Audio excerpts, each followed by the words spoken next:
Thank you, Governor. Good afternoon, everybody. Anybody who actually reads this bill quickly sees that it strengthens security, expands access, and improves transparency in Georgia's elections.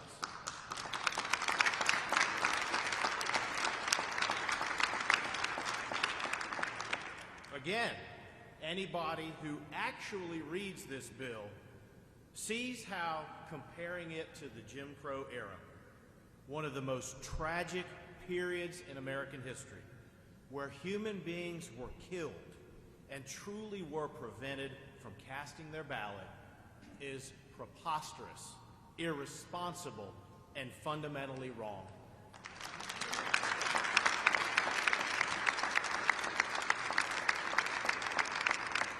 We actually diminish the horrors of Jim Crow when we compare the unjustifiable abuses of those times with a photo ID requirement that applies equally to everyone, to expanded voting hours across the state, and to the assurance that the public has access to our electoral process. But that's exactly what Stacey Abrams, Joe Biden, Raphael Warnock, John Ossoff, and so many others have shamefully been doing over the past several weeks. Every time Stacey goes on a late-night talk show, does a friendly podcast, or is a guest on MSNBC, every single word that she says is accepted as an undeniable fact. And that's also what many leaders in America are falling for right now, without doing their own due diligence.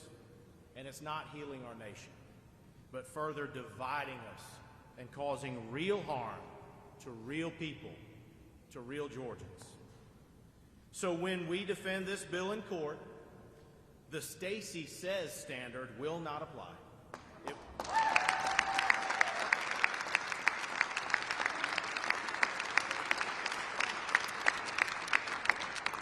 It will all be about the facts and the law. And with that, I want to turn it over to our great congressman from the western part of our state, Drew Ferguson.